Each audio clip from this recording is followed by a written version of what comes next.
Hey, man. What's up? Have you ever heard of Percy Fawcett? Percy?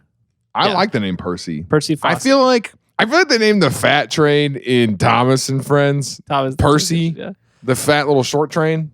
Look up Percy. I'm just gonna search the fat little short train. And then it kind of made Percy be like a fat kid name. You know? Yeah, it does seem a little Round, right?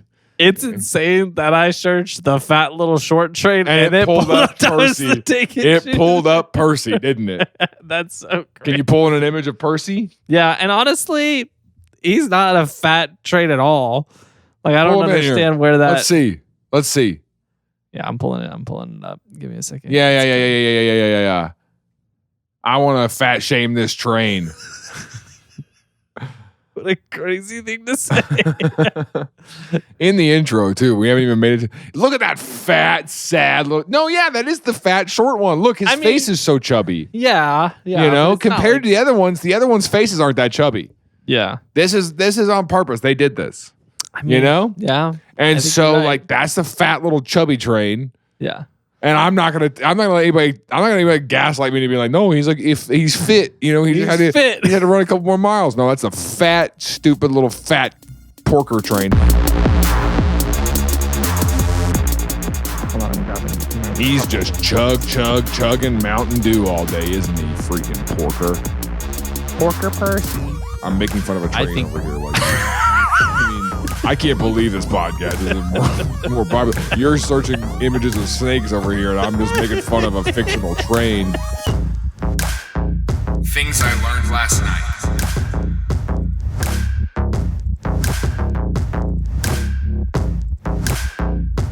So the name Percy reminds me of a fat person.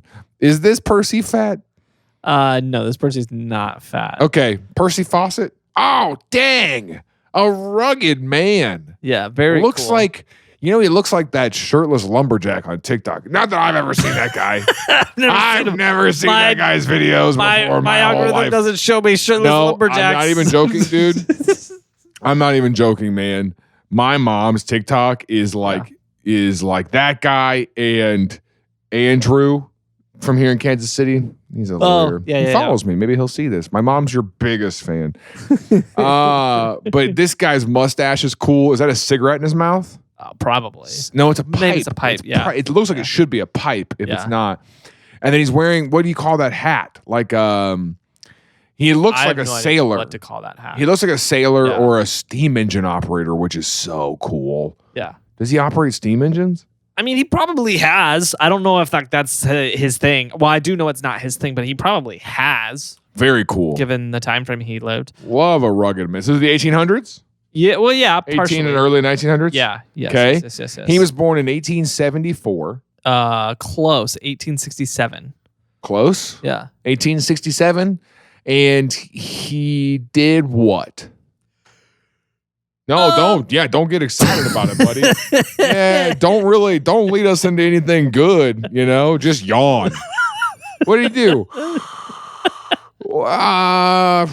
Honestly, he might have bored. He might have engineered trains. Bored. He might have. Who knows what he did? Man? Who knows? No, he in what we call it, the early 1900s. He was a military man at the beginning of his life. Obviously served in World War I with the timing. He was an interesting guy. He got really into maps. He was a bit of a map nerd. Really into boats and travel and outdoorsy stuff. Okay. Kind of your stereotypical Bass Pro kind of guy. Yeah, that's a good way to put it. But he was from England, so not totally. Bass Pro kind of guy. There we go. You got it. And he Bass Professional. Yeah, there we go. He specifically in the. I don't like how they say garage. Kind of ticks me off a little bit. Kind of makes me a little mad. Okay. You gonna put the car in the garage? Why don't you shut up? He spent his early career. Got a lot to get to, I guess. He spent his early career. No, buddy, you're so tired. Sorry, that bit was so good. I should have just let you flesh out your garage bit. All right. He started working for the Royal Geographical Society, and he was a surveyor. Roy Geo. Doing sure, and surveying and How would that be wrong? Roy Geo, National Geographic, Nat Geo, Royal Geographic, Roy Geo. Yeah, I mean, I guess you could say that they abbreviated it to RGS, so they would like actually abbreviate it. Anyways, so sorry, I'm just trying to move my face like that while I still can. trying to make as many facial expressions as I can before I lose the ability. The Botox kicks in. Before the Botox takes my facial expressions. The Botox stole my face. Oh man. I look young, but no one will ever know that I care for them again. Do you remember? Do you remember the old?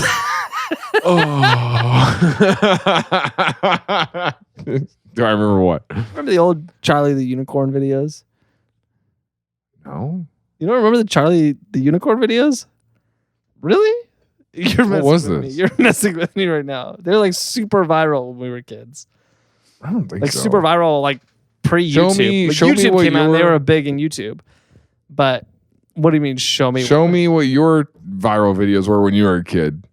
Show me just a clip from Charlie the Unicorn, see if it jogs my memory. I don't know if I can pull a clip into this, but I can honestly just pull show it up on your phone. I can show you a picture and you'll recognize it. No, that's not gonna work for me. I need to see pull up on your phone. Show me. No, I don't want to pull it up on my phone. All right, I'll pull it up on mine. Here we go. Let's see. I have ad for YouTube. Here we go. Okay, so we're gonna look up Charlie the Unicorn. 46 million views. Hey, Charlie! Hey, Charlie! I don't know. What are you doing right now? I just don't think I've seen that before. Oh my gosh. That was a viral video like when you were a kid? Like how old? Remember when you would watch that? I mean, high school? Probably like late middle school? Early middle school, if not late elementary school. Do you know what I was watching?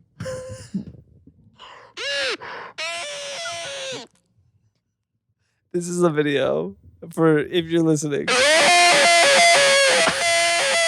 This is just a YouTube video. Hold on. This is my favorite part. This is just a YouTube video called Screaming for 10 Minutes. And it's just a guy screaming for 10 minutes. And he's like... He does this thing. It's like peeking out so bad. And he will just play this. You'll like go meet... Jared will just play this. And he'll run into him somewhere in public. He's just got that thing. It is such a manic person thing to do. I showed up today. He was in the studio by himself. And I should say, in our studio by himself. But there's other people who rent from here and work here. And he had the door open with just that screaming sound. It's like my ASMR. It's so insane. It's such a crazy person. It went viral in like 2009, dude. Everyone's seen that 46 video. million views. Everyone's watching this. It's got 300 views. Everybody's watching 200 of them. Everyone's watching that video. It went super viral. There's a guy screaming for 10 minutes. It's like so funny, dude. Yikes.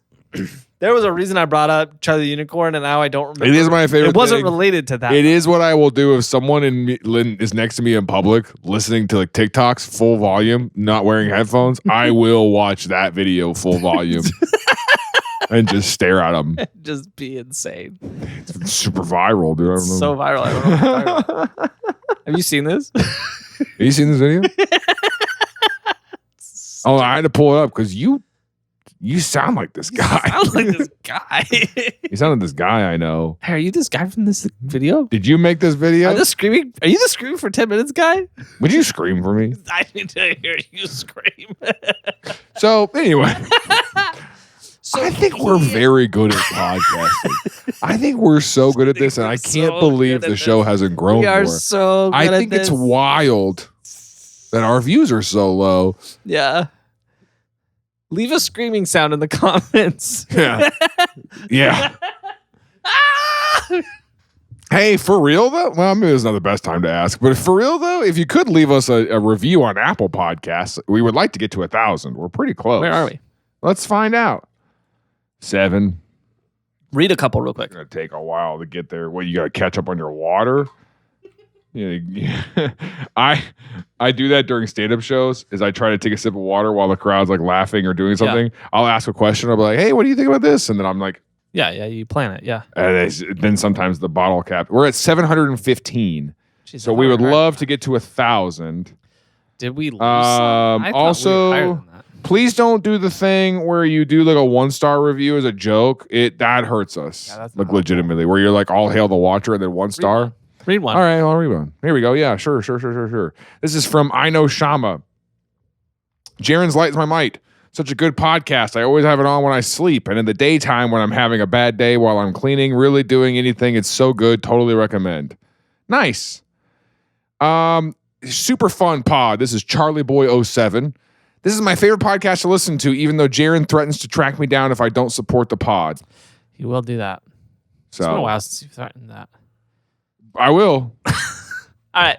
Percy would like to get there. Percy was sent on missions for the Royal Geographical Society. Yes. Mapping the world. And so... Have you seen Charlie the Unicorn?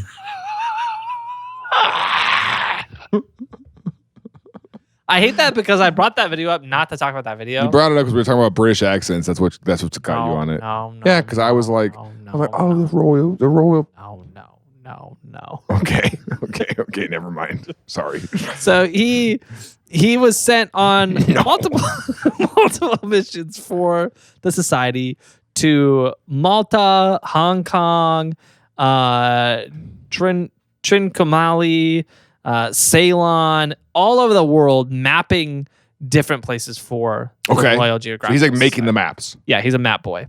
And then he got a job with the British Secret Service, surveying like land usage for other armies, like to be like, here's where they're going, here's their routes. Yeah, the original flock camera. Yeah, he was the flock. He's Percy Fawcett. And so he then the war happens. He goes to war. War happens. But he also gets contracted to go to Brazil and Bolivia in South America to resolve a border dispute between colonizing nations, really. Right. And basically to draw the map lines for them so they know where they are. And so he does this. This was actually pre-war. This is 1906. And so he's there on expedition. And he writes letters back home, and he's making some pretty crazy claims about what he's seeing in the jungles in Brazil. So, for example, one of the things he said is he shot a 62-foot anaconda in the which, as far as we're aware, they grow to about 40 feet. So that would be the longest. They grow to ever. 40 feet? Yeah, which is absurd. Find me a 40-foot anaconda. Okay. They grow to 40 feet? I mean, that's like the longest like recorded. Find me a picture of a huge anaconda.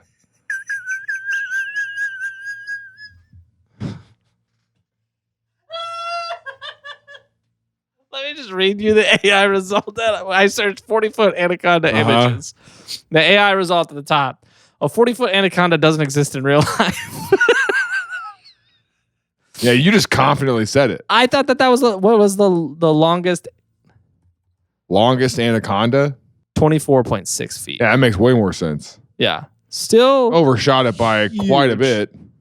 Yeah, but that means his maps probably aren't very accurate. He's not very good at judging distance if he goes, that's 60 feet. But still, if you see a 20-foot snake. Yeah. And who knows? You see it in the woods, like it's quick. You get a shot of it. You're like, that had to be like 60 feet. That had to be like 60 feet. How thick are they? I mean, they're chunky. Yeah. They're like Percy chunky. Percy the train. Fat little train. Here's a picture. Hold on, I'm grabbing He's just chugging Mountain Dew all day, isn't he? Freaking porker. Porker Percy. I'm making fun of a train over here while you I mean, I can't believe this podcast isn't more popular. You're searching images of snakes over here, and I'm just making fun of a fictional train. We don't know if he's fictional. He's a real train. Okay, so I think this is the largest ever recorded anaconda. Whoa. No, That's the real one. They're big. See, that's And they're huge. Thick. There's another one wrapped around a guy. Thicker than your leg. Yeah, they're very thick. Yeah. So I mean, I could see how, especially if it's like in the water, you could maybe think that's longer. That's 60 feet. Sure. I don't know. And but that is huge. That thing's massive. That's so scary. Who knows? Like this is the Amazon rainforest we're talking about, especially in that time. Like who knows what was out there? Yeah, those are just the sizes that we have. Yeah. We don't know. We don't know what's out there. There could be longer ones that are extinct that we never actually discovered. True. You know? Sure. And I don't know. He shot one of them, 62 feet. Let's see. Longest snake in the world. Anaconda. No, reticulated python. And it's about the same length, like 23 feet. Historical record was 32 feet. Oh, woof. Yeah.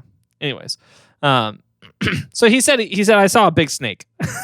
This is the point. Sure. He also talked about cat-like dog about the size of a foxhound. That he said had 2 noses, which is very interesting. 2 noses? Yeah, 2 noses. He said he saw it twice. He said it had like not 2 nostrils. Like 2 full noses. Huh. Okay. Yeah. Which could have just been a deformed like coyote or something like that. A deformed coyote, sure. Yeah. And then you haven't seen a coyote in real life. You don't know them like I do. Yes, I have. You don't know them like I do. Hey, we just reduced the price of our Patreon to $6.99 a month. That's one price for everybody. You get all the perks. You get the live hangouts. You get to join the Discord. You get early access. Whichever reason you're joining for, we wanted to make it one price because I hate that everything in the world is going up in price. And so we wanted to make this a little bit more affordable for everyone to do. And so, but also, the other goal is that more of you join it so that we can keep funding the show. I mean, like, we're, how do I say that? That sounds like we're poor, and we are. We are. And no, but if you can't join us on Patreon, no worries at all. Another way to support the show is by sharing it. Please tell somebody you like the show, and thanks for being here for this episode. And then he saw giant spiders, which is probably pretty likely. And he said that they poisoned a bunch of the locals. So I saw spiders poisoning locals. I saw them doing it. I saw them dumping chemicals into the river that led to the water supply for these locals. The spiders did this. Spiders had these factories dumping chemicals into the... And the lead spider was a woman with 8 legs. And she had miniature dolls of herself. And then he talked about he saw like basically apes in the jungle. Okay. And then he also talked about, and this was something he was pretty impressed by, giant peanuts that he said were 4 inches in length, which is interesting. Out of all these crazy things he saw, he's like, look at the size of this peanut. Which, I mean, that's a big peanut. Sure. So anyways, the point is, he toured this place. He mapped this environment in the middle of the Amazon, and he was amazed at the things he saw. Yeah. He was talking about how crazy this place was. And he also finished this expedition. This was expected to be a 2-year expedition mapping this land through the rainforest. He finished it in a matter of months, and then came back and it was like, here you go. Yeah. And so this kind of garnered some acclaim for him of like, oh, this is a good map guy. This guy knows maps. We should hire him because he's fast. He's fast and he gets us the results. Knows maps. Yes. Can you see, are there any maps that he drew from the time? Are we going to get there? I don't know if I have any maps, actually. I don't think this one. Oh, okay. I have a map in here, but I don't think this is one that he did. I don't know if we have any remaining maps from him. Sure. If we do, I don't know if we know it's him, Is that good, huh? But an important thing about him is he was really good with, he was really quick at assimilating with the locals and like garnering trust with the locals. Yeah. Who and many times hadn't had contact with any outside people groups. Right. And so he would use gifts, and he would be generous and helpful. And so he'd like come and be like, "Hey, is there anything I could do for you?" Kind of like, have you ever done the Dream Center? Yeah. That was one of the things you did. You went door to door, and you're like, "Hey, I'm with the Dream Center. Is your house dirty? I'll clean it for you." And they'd be like, "How much?" And then you'd be like, "Free." And they'd be like, "Get off my lawn." Hey, with the Dream Center, is your house? It seems like your house is a little Seems dirty. like your house might be dirty. Seems like your house might be a I'm going little to clean it for you for free. I can clean your house. Yeah, I'll clean your house and tell me where the valuables are. Yeah, tell me where all the good stuff is. Sure. You can clean the house. Yeah. It's a little weird. In retrospect, looking back, a little weird. I'd say no to any of those people. Did you clean any houses? No, nobody let us in. I do remember going door to door, and I do remember nobody saying yes. And then we just played at the neighborhood park for like an hour until the bus came back for us because nobody wanted us. It's kind of sad. Yeah. It's kind of sad if I say it like that. Yeah. How old were you? Like, I don't know, like 29. Yeah. No, this was recent. That was It was not recent. No, yeah, I was 18, I think. I think that was Buddy. my last. What? Buddy. It was 14 years ago. That was not recent. Oh, I know it wasn't recent. You don't have to like. No, it's like when I go, yeah, a few years ago I uploaded the Chick-fil-A rap and someone went, a decade ago. And I'm like, whoa, Don't hey, do that to me. Shut up. Stop that right now.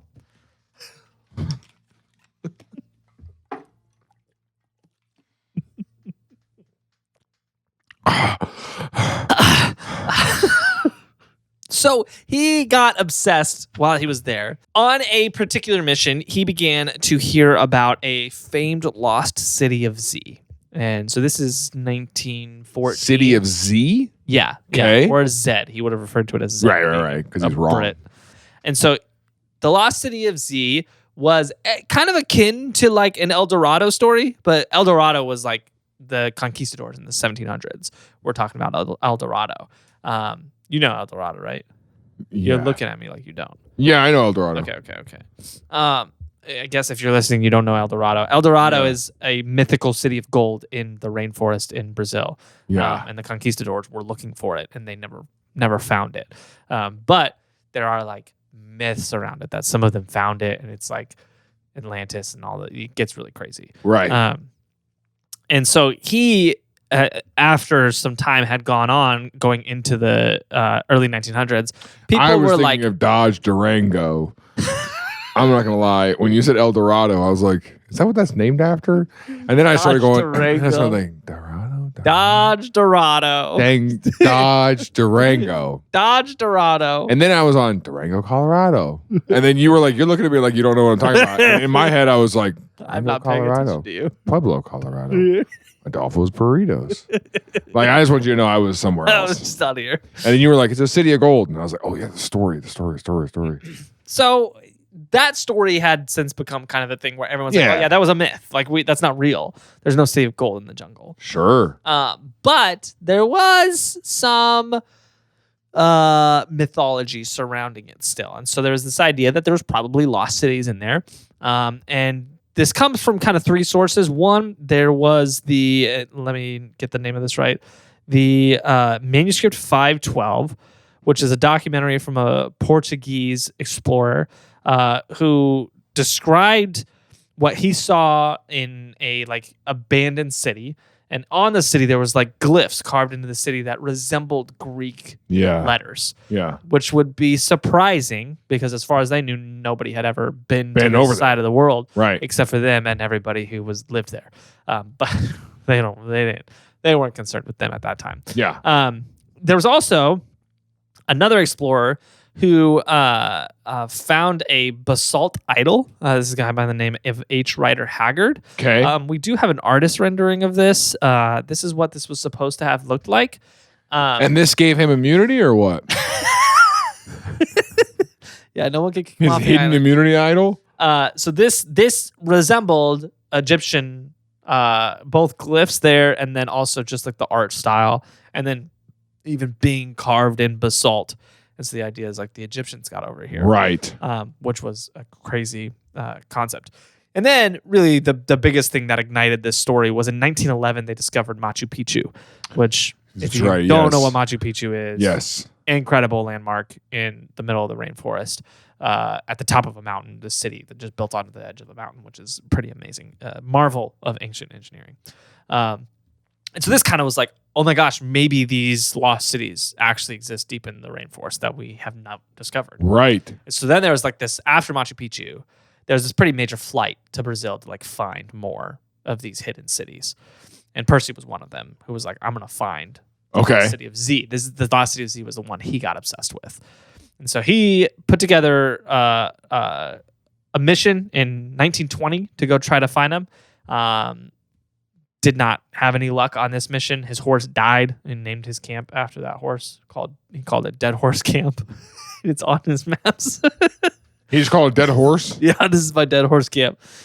And then he put together in 1925 another return mission. Better than like Dead Mom Camp.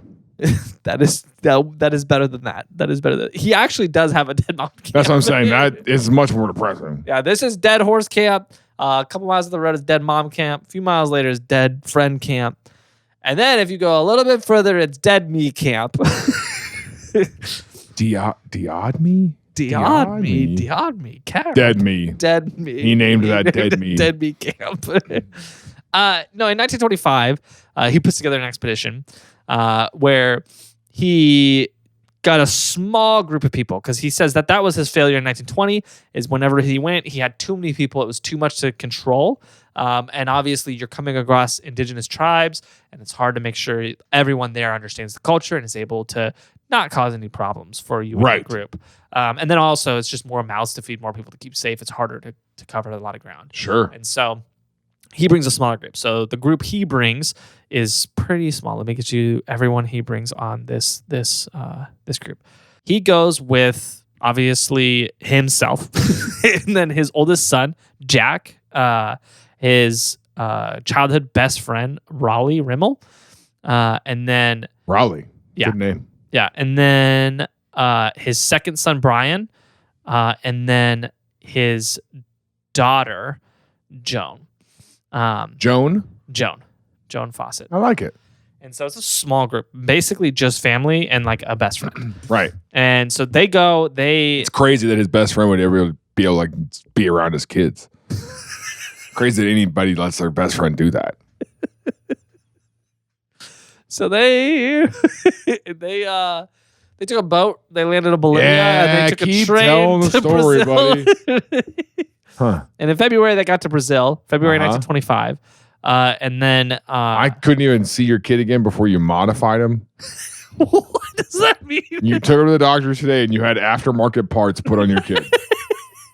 He got tubes put in his ears. That's weird. That's calling enhanced. it aftermarket parts is so crazy. Yeah, dude, the same thing with braces. Aftermarket mouth. Have you heard that that's like a fashion thing right now? Braces? Yeah. It's like people are doing elective braces, and they're going and they're seeing people like you got your Botox just in people's living room that are just gluing braces on people's mouth. And they're not real braces, but they're gluing it on their mouth for like a fashion thing. I've seen that. Yeah, I guess it's a thing, and the orthodontists are mad about it. They're like, you can't do that because that's not like only I can do that. They're saying it's bad for your health, and it probably is. It's probably going to mess up your teeth. Yeah. But I think they're more threatened. You think that they're like, hold on. What I do is really hard. What I do took a lot of school, and you just kind of figured it out on YouTube, and you're doing it out of your garage. It does. It hurts. I don't know if you remember. Yeah. There's a lot of people that are splitting their. You had braces? Oh yeah, I had braces. Oh, I can't forever. There's also people that are splitting the roof of their mouth. Oh yeah. Have you seen that? Mm-mm. They are But I believe that's what's happening. We did it. I did it. I didn't split it, but you're stretching your bite out. Uh-huh. And there are people who, careful if you're squirmy, but it's just like. It's just too much. It's a bar that attaches. I understand. No. Tighten it. Tim.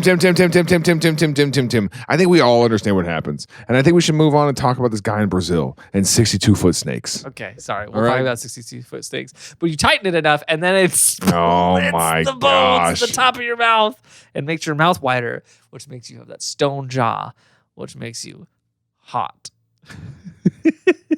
Okay. That's why people are doing it. It's looks maxing. Sure. But that's not this. They're just doing braces because they think I gotta it move looks to cool. Miami for my personal brand. If you're not willing to, go to Miami for personal, if you're a guy doing personal brand and you're not in Miami for personal brand, then like there's so many fancy restaurants and stuff that you could go make content at, and you have to. So we're thinking about, hey, tell us, is this wrong? We know somebody who has that kind of personality. Could we turn him into an influencer? And we would be making fun of him. yeah. Just to be clear, this is not a. This is not like a. this together. We would be, but This he would be bullying. might try it genuinely. But it's one of those It things would where it's work. like it would work. He would go viral, but not for the right reasons. Yeah. He has a monster fridge. He's like, hey guys, men need to step up and be men. And I'm moving to Miami. I do listen to this podcast sometimes, and I do think that I should audition to be Teddy's replacement on Bob's Burgers. Really? Yeah, sometimes I get into that. Oh no! Oh yeah. Does he need to be replaced? And I hear it. No, yeah, he does. Yeah, he does, Bob. Yeah, he does. He does need to replace. He does need replaced. So, I can do anyways, they hang out in Brazil for a little bit, and then they on April 20th, once they I kind could of also got do everything Percy put from together. Thomas and Friends. Oh no, I'm fat. I'm such a chunky lard. I feel like I'm losing control of this episode. Yeah, listen, listener, this is the 4th episode we're recording in one day. We're trying. Shouldn't have done this. Oh boy, am I sick. I sure do need Tim Stone's Get Well Quick Trick. And what is it? It's simply chug an entire gallon of orange juice. Wow, I forgot. And then this shirt reminded me. I'm so glad that I have this shirt as a public service announcement, a public health service to other people around me. Do your part. Get this shirt. Shop.tilln.com.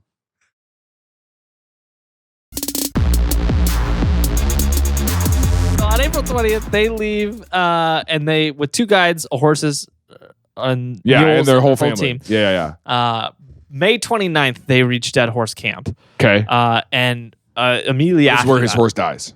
This is where his horse had already died in 1920. Oh, this is back. He's he's coming back. returned in Gotcha. 1925. This is 5 years after the horse died, and he named that camp after the horse. And then he sends a letter. It's interesting. He sends like duos of letters. There's a letter that he sends off to the society, and he's like, we're never gonna make it back. We're lost. And then he sends a letter to his wife Who's that like, says, hey, I lied. yeah, he says you need to have no fear of any failure. And he says that we're going to let our guides go and we're going to take it from here. And the theories about what's happening here is he is so concerned Okay. with being the first person to find the lost city of Z that he's like, I want as small of group as possible Right. so we can move as quickly as possible, be the first to find it. And I want to tell the society that, oh, we're dead. Didn't find it. Yeah. Like Yeah. we're not going to succeed on this I want to trip. run away with the gold. Yeah, and then we're gonna get there. We're gonna do this in secret. And so the letter gets to his wife that, oh yeah, we're doing good. The letter gets to society, things aren't going good. And he just wrote this to society. To society, dear society. Yeah. Anytime someone writes a letter to society as a whole, Sounds like they're about to do something really bad. So they disappear Right, into Blair? the woods. They disappear into the woods, and we do have a map here.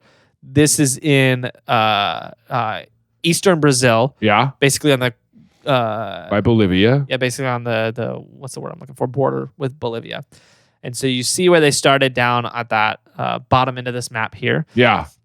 They journeyed up, and there is on this map you can see To Dead Horse Camp. Camp. Yep. And then the theory is that that they journeyed off into the Amazon here, and then we don't really know what happened to them. We've Okay. never found them.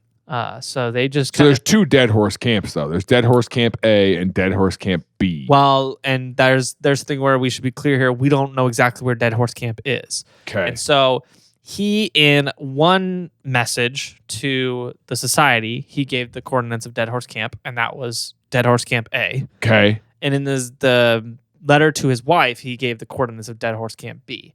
But this is a camp he's been to for years since his dead horse. So it's like he knows. He knows exactly where this is. So this was an intentional choice. Intentional misleading. Yeah. Oh, I see down at the bottom. No. It's from his diary. It says Dead Horse Camp B was coordinates from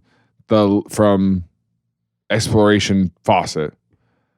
And then it's right there. You don't have to guess and lie. I'm not guessing. And then Dead Horse Camp B is coordinates from his diary. Well, maybe the diary is the letter that makes ended me up going think to his wife. Sure. I don't know, because this is, I don't know where they would have got the diary. Right, and you can't be wrong.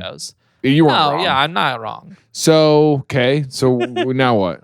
So they kind of disappear in the woods. And this kind of sparks a lot of questions about what happened. Did he find it? Did somebody kill him? Did they starve? And so there was a long wait for about 2 years. Everyone was saying, okay, maybe they're still searching. They're going to come back. And this was a time where, like, maybe it takes a year, maybe it takes 2, maybe it takes 4 years. I don't know. Like, how long does it take to get lost in the Amazon?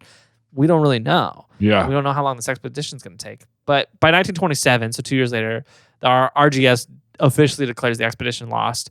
And then for the next 25 years, there was over 100 people who attempted to go find Percy Fawcett. They were like, we're going to go see if we can locate him. All 100 of them disappeared in the Amazon, trying to track him down. Jeez. In the decades that followed.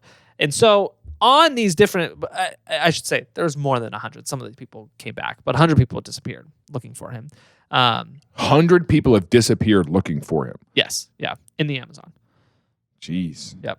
And so there are a lot of theories about what happened. There's a guy by the name of George Dyott, Dyott. Yeah. He led what's called the Suicide Club expedition. He found. Okay. Yeah. I think he named that. Like, I don't know why it's called that. I'm going to be honest, because that didn't happen on his expedition. Sure. So he met a group of locals who reported that the group was murdered by one of the specific tribes. They got a little too close or something, threatened them, something along those lines, and killed all of them. There was another group, explorer by the name of Orlando Villas Boas, who claimed to find his bones. And so they brought him back. They measured him, though, and they said, these are too long. He's not this tall. He's just too short for this to be him. No, he's 5'10". Yeah. He wrote in his diary that he was 6'1". This can't be him. Can't be him. He said he was way too tall. We found him. He was just lying about his height all those years. Okay. And actually, they held these bones in the RGS society for years, because they're like, these are the best, the closest thing we got to Percy Fawcett. And once DNA came out, they tested them and they realized, these are the bones of an indigenous person, not Percy Fawcett. So we know for sure it's not him now.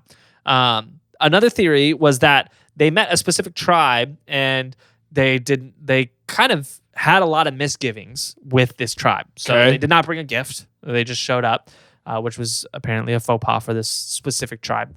They also, while they were hunting, they brought back a kill, but they didn't share it with the tribe, which was another big faux pas.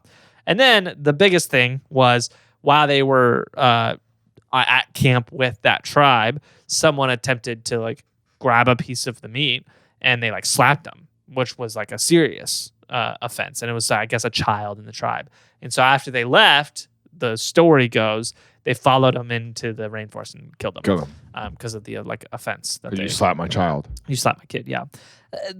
The thing is, all these storylines are a little difficult to believe, especially the tribal ones, because one of the things he was known for was being able to go in and connect with the tribes and gain goodwill, and then have them help him through on his mission, and they would guide him through. That was a thing he was known for. And so the idea that he would go in, and also if he was killed by them, we have no documentation. No one could be this is what happened. True. You know? Well, what the people who claim that that's what happened. Is they met the tribe, and the tribe was like, "Yeah, we did it. Yeah, we Oh yeah, we killed that guy. yeah, we did it. Hi, you stand accused of murdering Percy Fawcett.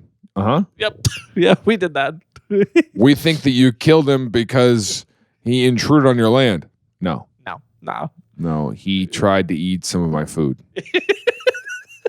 And like, so And that was really annoying to you me. did kill him? Yes. Yes. Yeah, I said that already. You have his bones. Yeah, he gave you his bones, remember? Oh, did we give you the wrong bones? Oh, sorry. Sorry, we got lots. Let me get my bag of bones here. What about this one? Does this look like his bone? No. All right. Smells like him. Have you ever seen Charlie the Unicorn? Charlie.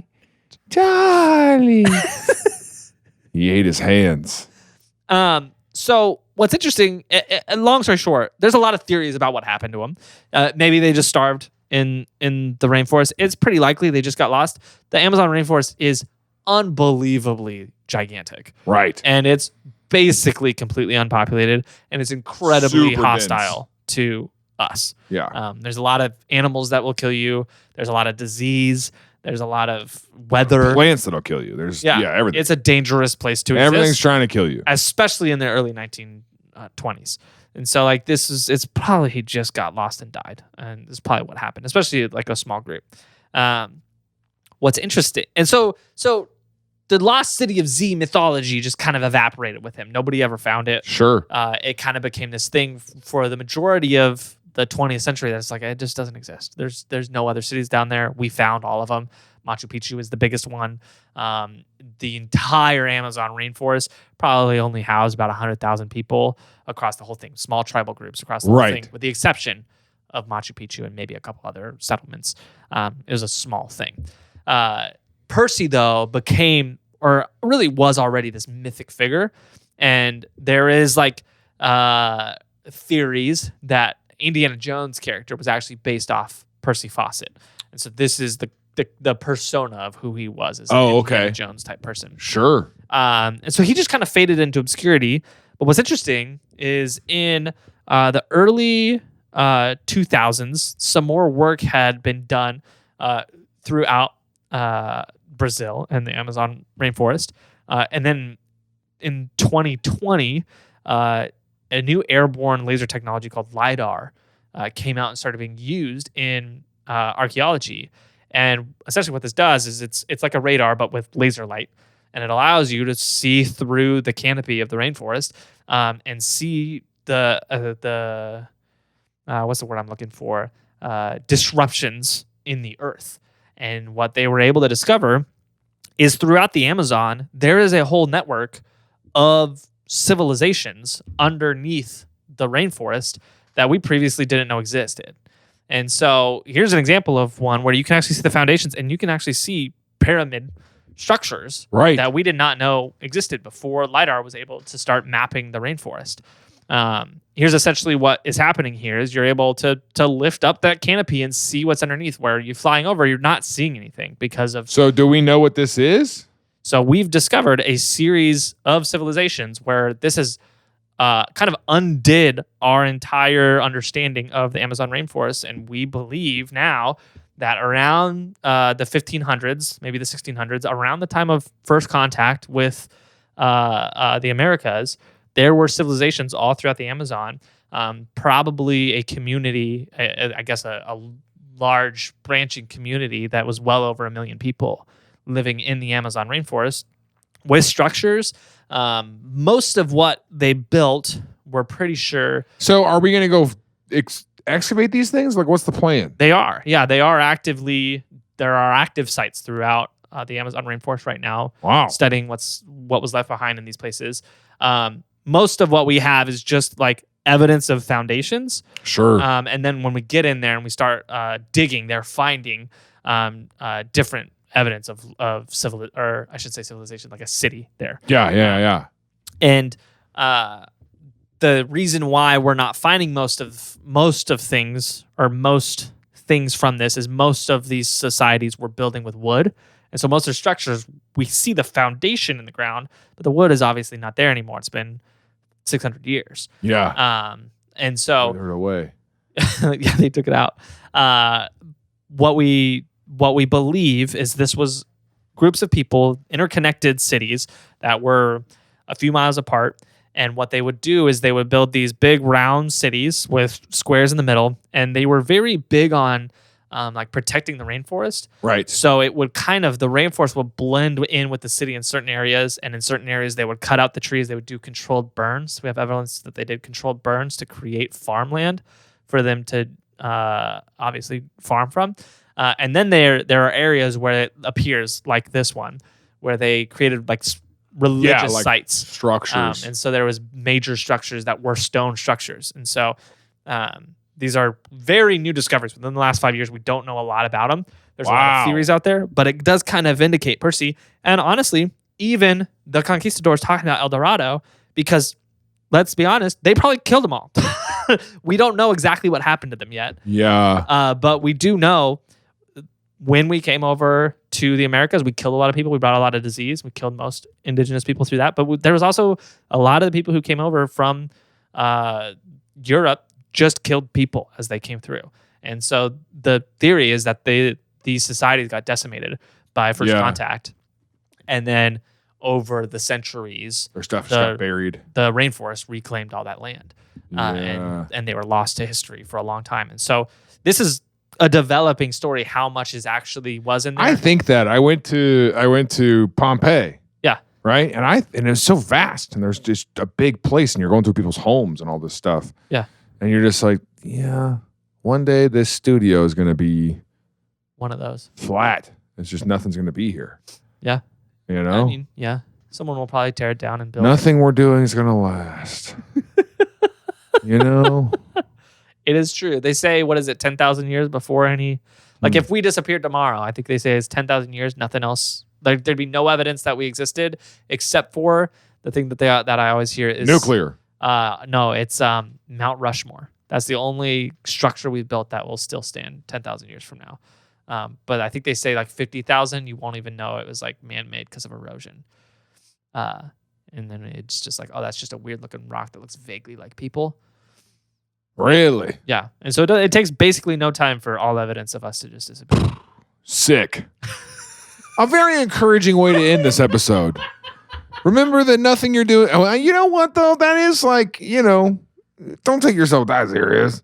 Nothing we're doing matters that much. Yeah. Unless you're building a monument. Unless you're building something like Mount Rushmore. But yeah, it's been 500 years for these people, and the forest has reclaimed it, and you never would have known if you couldn't see it from above. And honestly, you wouldn't have known unless you could see it from above with Lidar. So like these people just disappear. Because it's entirely possible to be up next to it and not realize that that's a structure. Yeah, especially in the areas where it's just the earthen foundations that are there, because like you wouldn't notice if you're just walking over it in the rainforest. Right. That's what that is. You're too busy looking out for snakes. Well, it's also you're close to it. That's what I'm so saying. You're looking at this big foundation, like you're just like, oh, this is just a long ditch. Yeah. You would never connect that this is part of a bigger thing. It's crazy. You see it from far enough away. Wild. Really crazy. So we're going to learn more about this over the next few years. Our understanding of this is going to change a lot, but there might have been a lot more people in the Amazon rainforest. I heard that the conquistadors made it to El Dorado. Yeah. And then they had to fiddle off the devil.